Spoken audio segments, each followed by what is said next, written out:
Tony. There was no other way.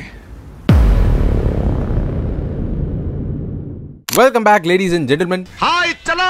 Avengers Endgameலயே நம்மகிட்ட Avengers Secret Warsல என்ன நடக்க போகுது, அதாவது Avengers Secret Wars அடுத்து வர போகுது அப்படின்றத நம்மகிட்ட 6 வருஷத்துக்கு முன்னாடியே சொல்ல பார்த்திருக்காங்க. எஸ், அவெஞ்சர்ஸ் எண்ட்கேம்ல ஒரு சீக்வன்ஸ் இருக்கு. அந்த சீக்வன்ஸ் சீக்ரெட் வார்ஸை டைரக்டா ரெஃபரன்ஸ் பண்ற மாதிரி தான் இருக்கு. அண்ட் அங்க இருந்து எப்படி டாக்டர் டூம் இங்க கொண்டு வர போறாங்க, எப்படி வந்து டாக்டர் டூம்க்கு ஆரிஜின் கொடுக்க போறாங்க அப்படின்ற மாதிரி ஒரு இன்ட்ரெஸ்டிங்கான தியரியோட தான் வந்திருக்கேன். இதை எப்படா இத்தனை வாட்டி இந்த படத்தை பார்த்துமே நான் நோட்டீஸ் பண்ணாம விட்டேன் அப்படின்ற மாதிரி தான் எனக்கு இருந்துச்சு. ஸோ அது என்ன சீன், என்ன ரெஃபரன்ஸ், எப்படி டாக்டர் டூமை கொண்டு வர போறாங்க அப்படின்ற எல்லா விஷயத்தையும் இந்த வீடியோல பேசுவோம். பட் அதுக்கு முன்னாடி இந்த வீடியோக்கு ஒரு லைக் போட்டுருங்க. சேனலுக்கு சப்ஸ்கிரைப் பண்ணா பார்த்துட்டீங்கன்னா மறக்காம சப்ஸ்கிரைப் பண்ணுங்க. It would mean a lot. And இப்போ வீடியோக்குள்ள போயிடலாம். ஸோ மேட்ரு என்னன்னா, ரீசெண்டாக வந்து அவெஞ்சர்ஸ் எண்ட்கேமை ஒரு ரீவாட்ச் போடுவோம் அப்படின்ற மாதிரி போன வாரம் பார்த்துக்கிட்டு இருந்தேன். லிட்டரலாக ஒரு 1.5 வருஷம் கழிச்சு திரும்பவும் பார்க்குறேன்னு நினைக்கிறேன். இந்த படத்தை இங்கிலீஷில் தான் பார்த்தேன், தமிழ்லலாம் பார்க்கறதுக்கு எனக்கு தெம்பில்லை. போயிட்டான்.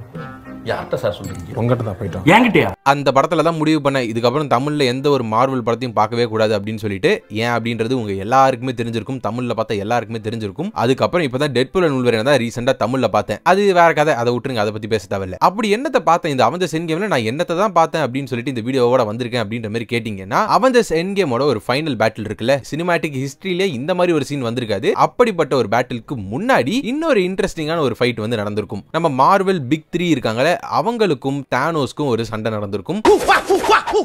அந்த சண்டைக்கு முன்னாடி தானோஸ் வந்து ஒரு மொரட்டுத்தனமான ஸ்பீச் ஒன்று கொடுத்துட்டு இருப்பாரு. யூனிவர்ஸை பாதியா குறைச்சிட்டேன், பாப்புலேஷனை பாதியா குறைச்சிட்டேன் அப்படின்னா மத்தவங்க எல்லாருமே கரெக்டா டெவலப் ஆயிப்பாங்க அப்படின்ற மாதிரி நான் நம்பினேன். பட் அது தப்பு அப்படின்றத நீங்க எல்லாருமே சேர்ந்து எனக்கு ப்ரூவ் பண்ணிட்டீங்க. அதனால இப்ப நான் என்ன பண்ண போறேன்னா, நீங்க எனக்காக இப்ப கலெக்ட் பண்ணி வச்சிருக்கேன் இந்த இன்ஃபினிட்டி ஸ்டோன்ஸை வச்சுக்கிட்டு ஒரு ஸ்னாப் போட்டு இந்த யூனிவர்ஸை தரமட்டமா அழிச்சிட்டு நான் ஒரு புது யூனிவர்ஸை கிரியேட் பண்ண போறேன். அந்த யூனிவர்ஸ்ல இருக்க போறவங்களுக்கு அவங்க யாரு, இதுக்கு முன்னாடி அவங்களுக்கு எப்படிப்பட்ட வாழ்க்கை இருந்துச்சு, இப்ப இருக்கல இந்த யூனிவர்ஸ், இந்த மாதிரி ஒரு யூனிவர்ஸ் இருந்துச்சா இல்லையா அப்படின்னு சொல்லிட்டு எதுவுமே தெரியாது. இன்க்ளூடிங் அவங்க வாழ்ந்துட்டு இருக்க இந்த யூனிவர்ஸே நான் ஸ்னாப் போட்டு உருவாக்கின ஒரு யூனிவர்ஸ் தான் அப்படின்றது கூட தெரியாத அளவுக்கு யாருக்குமே எந்த ஒரு மெமரியும், அதாவது யாருக்குமே எந்த ஒரு உண்மையும் தெரியாத மாதிரி ஒரு யூனிவர்ஸை கிரியேட் பண்ண போறேன். அப்பதான் உங்களை மாதிரி யாரும் கிளம்பி வராம நான் வந்து எல்லாத்தையும் மாத்தி அமைக்க போறேன், எல்லாரையும் திரும்ப கொண்டு வர போறேன், எல்லாத்தையும் மாத்தி அமைக்க போறேன் அப்படின்ற மாதிரி அவனும் கிளம்பாம இருப்பான் அப்படின்ற மாதிரி சொல்லிட்டு ஒரு புது யூனிவர்ஸை கிரியேட் பண்ண போறேன் அப்படின்ற மாதிரி captain America, iron man and தார் கிட்ட சொல்லிட்டு இருப்பாரு. which is basically Secret Wars 2015 version of comicsல என்ன நடந்திருக்குமோ அதை தான் இங்க வந்து தானோஸ் சொல்றாரு. டாக்டர் டூம் தான் கிட்ட இருக்க பியாண்டர்ஸோட பவர்ஸை வச்சுக்கிட்டு மல்டிவர்ஸ் அழிஞ்சதுக்கு அப்புறம் அழிஞ்சு போற அந்த மல்டிவர்ஸோட ஒரு சில ஃபிராக்மெண்ட்ஸை வச்சுக்கிட்டு ஒரு புது பேட்டில் வேர்ல்ட் அப்படின்ற ஒரு விஷயத்தை கிரியேட் பண்ணுவாரு. அந்த பேட்டில் வேர்ல்ட் அப்படின்றது வந்து கலெக்ஷன் ஆஃப் மல்டிபிள் யூனிவர்சஸ். ஆனா அதுக்குள்ள இருக்கவங்க அந்த சூப்பர் ஹீரோஸா இருக்கட்டும், சூப்பர் வில்லன்ஸா இருக்கட்டும், நார்மல் மக்களா இருக்கட்டும், யாரா வேணா இருக்கட்டும், அவங்களுக்கு அவங்க யாரு, அவங்களோட வாழ்க்கை இதுக்கு முன்னாடி எப்படி இருந்துச்சு, இதுக்கு முன்னாடி மல்டிவர்ஸ்னு ஒன்னு இருந்துச்சா இல்லையா,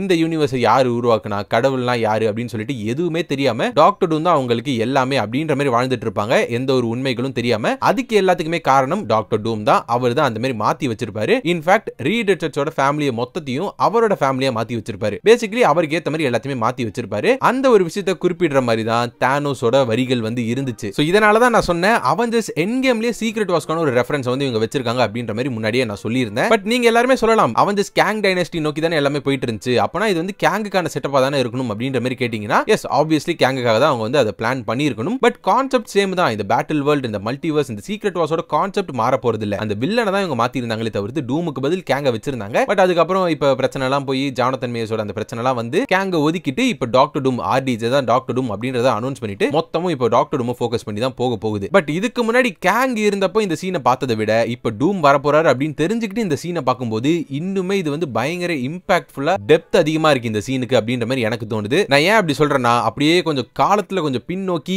இன்ஃபினிட்டி வாருக்கு நம்ம போனோம்னா, டாக்டர் ஸ்ட்ரேஞ்ச் உட்கார்ந்து பிரேக் டான்ஸ் போட்டுட்டு இருப்பார்ல, அந்த சீக்வன்ஸ்க்கு போனோம்னா அவர் வந்து தாங்கிட்ட இருக்க டைம் ஸ்டோன் யூஸ் பண்ணி ஃபியூச்சருக்கு போயிட்டு 14,605 அவுட்கம்ஸை பார்த்துட்டு வந்திருப்பாரு. தானோஸ்க்கும் அவெஞ்சர்ஸ்க்கும் நடக்கிற சண்டையில எத்தனை அவுட்கம்ஸ் இருக்கு, அந்த அவுட்கம்ஸ்ல எத்தனையில வந்து நம்ம ஜெயிக்கிறோம் அப்படின்றத பாக்குறதுக்காக போயிருப்பாரு. எத்தனை அவுட்கம்ஸ்ல நம்ம ஜெயிச்சோம் அப்படின்றத வந்து டோனி ஸ்டார்க் கேட்க ஒரே ஒரு வாட்டி மட்டும் தான் நம்ம ஜெயிக்கிறோம் அப்படின்றத டாக்டர் ஸ்ட்ரேஞ்ச் சொல்லியிருப்பாரு. அந்த படம் ரிலீஸ் ஆனதுல இருந்தே சரி நிறைய பேருக்கு ஒரு டவுட் இருந்துட்டே இருந்துச்சு, ஒருவேளை Doctor Strange Tony Stark Stark கிட்ட பொய் சொல்லிட்டாரோ அப்படின்ற மாதிரி நிறைய பேருக்கு தோணிக்கிட்டே இருந்துச்சு, இன்க்ளூடிங் மீ. எனக்குமே தோணுச்சு, என்னடா ஒரு வாட்டி தான் ஜெயிச்சிருப்பாங்களா அப்படின்ற மாதிரி தோணிட்டே தான் இருந்துச்சு. ஒரு செட் ஆஃப் ஆடியன்ஸை பொறுத்த வரைக்கும் டாக்டர் ஸ்ட்ரேஞ்ச் பயந்துட்டாரு, அவர் வந்து செத்துறக்கூடாது, எந்த அவுட்கம்ல அவர் சாகாம தானோஸ் ஆகுறாரோ அந்த மாதிரி ஒரு அவுட்கம் வந்து டாக்டர் ஸ்ட்ரேஞ்ச் சூஸ் பண்ணிட்டாரு அப்படின்ற மாதிரி ஒரு செட் ஆஃப் ஆடியன்ஸ் நினைச்சாங்க.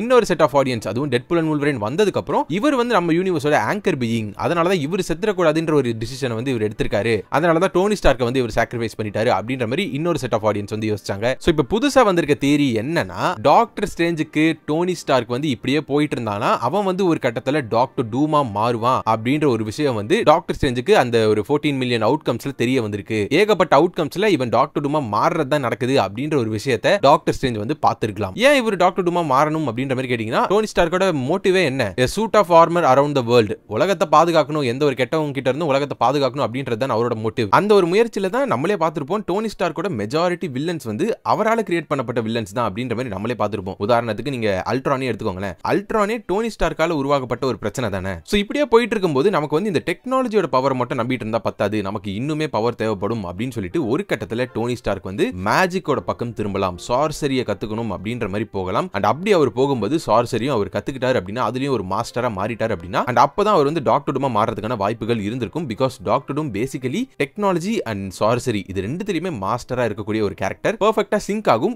பட் டாக்டர் டூம் அப்படின்றது வந்து விக்டர் வான் டூம் ஆச்சேடா, விக்டர் வான் டூம் கிடையாது இவரு அப்படின்ற மாதிரி கேட்டீங்கன்னா, நான் இங்க சொல்றது ஃபுல்லாவே இந்த டாக்டர் டூம் அப்படின்ற ஒரு கேரக்டர், அந்த மேண்டில பத்தி தான் பேசுறேனே தவிர்த்து விக்டர் வான் டூம் அப்படின்ற ஒரு மனுஷனை பத்தி பேசல. விக்டர் வான் டூமோட ஆரிஜின் வச்சு அந்த டாக்டர் டூம் வரதுக்கான சான்சஸ் எனக்கு தெரிஞ்சு இல்லன்ற மாதிரி தான் தோணுது. பிகாஸ் இப்ப ரூசோ பிரதர்ஸ் ரீசெண்டா ஒரு இன்டர்வியூல இந்த டோனி ஸ்டார்க்கோட டெத்துக்கும் இப்ப நம்ம பார்க்க போற டாக்டர் டூமோட ஸ்டோரிக்கும் ஒரு சின்ன கனெக்ஷன் இருக்கும் அப்படின்ற மாதிரி லைட்டா டீஸ் பண்ணிருக்காங்க. எனக்கு இதுல பெருசா உடன்பாடு இல்ல, டோனி ஸ்டார்க்ல இருந்து டாக்டர் டூம் வரது வந்து எனக்கு பெருசா உடன்பாடு இல்ல. பட் இருக்கிற நிலைமையை பார்த்தா அப்படிதான் பண்ண போறாங்க போல இருக்கு. அட்லீஸ்ட் சொதப்பாம கரெக்டா மீனிங்ஃபுல்லா பண்ணா நல்லா இருக்கும். டோனி ஸ்டார்க்கோட டெத்தையும் சொதப்பி இந்த கேரக்டரையும் சொதப்பிட்டாங்கன்னா அப்புறம் அவ்வளவுதான், எல்லாரும் தலையில தூண்ட போட்டு உட்கார வேண்டியதான். சரி ஓகே, இவர் வந்து மேஜிக் எல்லாம் கத்துக்கிட்டு டாக்டர் டூம் அப்படின்ற மாதிரி ஒரு கேரக்டரா இவர் மாறட்டுமே, அப்ப கூட என்ன தப்பு இருக்கு? இவரோட இன்டென்ஷன்ஸ் நல்லது தானே, உலகத்தை பாதுகாக்கணும் அப்படின்ற மாதிரி தானே நினைக்கிறாரு, அதுல என்ன தப்பு இருக்கு அப்படின்ற மாதிரி கேட்டீங்கன்னா, இப்போ அப்படியே நீங்க அந்த தானோஸோட சீக்வன்ஸ்க்கு போங்க. தானோஸ் வந்து இந்த மாதிரி புது யூனிவர்ஸ் கிரியேட் பண்ணி அதுல இருக்க யாருக்குமே எதுவுமே ஞாபகம் இருக்காது அப்படின்ற மாதிரி சொன்னபோது அவங்க அடுத்ததா காட்டுறதே டோனி ஸ்டார்க்க தான்.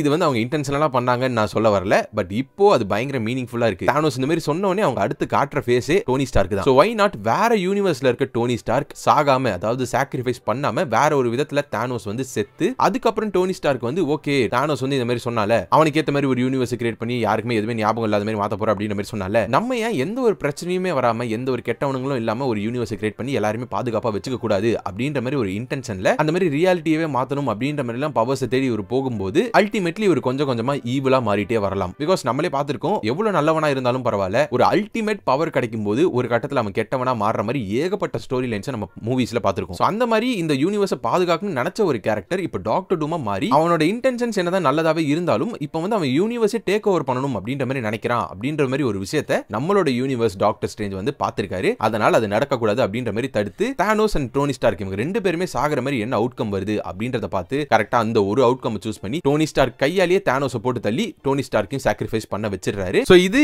என்னவாக இருக்கலாம் அப்படின்ற ஒரு மேட்டர். இப்போ என்ன நடக்கலாம் அப்படின்ற மாதிரி கேட்டீங்கன்னா, ஆப்வியஸ்லி டாக்டர் டூம் வந்து வேற ஒரு யூனிவர்ஸ்ல இருந்தா வரப்போறாரு. லெட் அஸ் டேக் 838 யூனிவர்ஸ் வந்து எடுத்துப்போமே. அந்த யூனிவர்ஸ்ல நம்மளே பார்த்திருப்போம் தானோஸ் வந்து எப்படி செத்தாரு அப்படின்னு சொல்லிட்டு Doctor Strange Darkhold use பண்ணி தான் தானோஸை வந்து போட்டு தள்ளியிருப்பாரு. அதனால இல்லுமினாட்டி மெம்பர்ஸ் எல்லாரும் சேர்த்து இவன் வந்து யூனிவர்ஸ்க்கு ஒரு த்ரெட் அப்படின்னு சொல்லிட்டு டாக்டர் ஸ்ட்ரேஞ்சை போட்டு தள்ளியிருப்பாங்க. சோ இப்போ அந்த ஒரு யூனிவர்ஸ்ல ஒரு டோனி ஸ்டார்க் இருந்திருப்பார்ல, இன்னுமே இருப்பார்ல, அவர் நான் சொன்ன மாதிரி இந்த மேஜிக் அது எல்லாத்தையுமே கத்துக்கிட்டு அந்த யூனிவர்ஸ்ல அவர் வந்து டாக்டர் டூமா மாறி இருக்கலாம். பிகாஸ் அந்த யூனிவர்ஸ்ல வந்து நம்ம அல்ட்ரான் பாட்ஸ் எல்லாம் பார்த்திருப்போம். மேபி அது வந்து அல்ட்ரான் பாட்ஸா இல்லாம டாக்டர் டூமோட டூம் பாட்ஸா இருக்கலாமே. அந்த யூனிவர்ஸோட டோனி ஸ்டார்க் ஒரு டாக்டர் டூமா மாறிட்டாரு அப்படின்னு சொல்றதுக்கான வாய்ப்புகளும் இருக்குல்ல. இந்த மாதிரி நிறைய பாசிபிலிட்டிஸ் இருக்கு. எந்த யூனிவர்ஸ்ல எப்படி வந்து டாக்டர் டூமா கொண்டு வர போறாங்கன்னு சொல்லிட்டு ஏகப்பட்ட கதைகளை அவங்களால சொல்ல முடியும். இப்ப நான் சொன்னது ஒரு கதை, இந்த மாதிரி நிறைய கதைகளை அவங்களால கொண்டு வர முடியும். எந்த கதையை அவங்க கொண்டு வர போறாங்க அப்படின்றத பாக்குறதுக்கு இன்ட்ரெஸ்டிங்கா இருக்க போகுது. சொதப்பாம பண்ணிடுங்கடா அப்படின்றது மட்டும் தான் என்னோட ஒரு வேண்டுகோள். இதை பத்தி நீங்க என்ன நினைக்கிறீங்க? இது வந்து லேட்டஸ்டா வந்த தியரி, அதை எனக்கு தெரிஞ்ச ஒரு சில கான்செப்ட்ஸை வச்சு புது தியரி அவங்க கிட்ட கொடுத்துருக்கேன். ஹோப்ஃபுல்லி இந்த வீடியோ உங்களுக்கு பிடிச்சிருக்கும்னு நினைக்கிறேன். அண்ட் நான் சொன்னது உங்களுக்கு புரிஞ்சிருக்கும்னு நினைக்கிறேன். பிடிச்சிருந்துச்சுன்னா ஒரு லைக் போட்டு விட்டுருங்க. அண்ட் சப்ஸ்கிரைப் பண்ணா பாத்தீங்கன்னா மறக்காம சப்ஸ்கிரைப் பண்ணிடுங்க. இதே மாதிரி நிறைய இன்ட்ரெஸ்டிங்கான மாவல் தியரிஸ் அண்ட் வீடியோஸ் வந்து நீங்க அடிக்கடி பார்த்துட்டே இருக்கலாம். உங்களுக்கு கூடிய சீக்கிரம் வேற ஒரு வீடியோல வந்து சந்திக்கிறேன். Until then, stay safe. See you soon.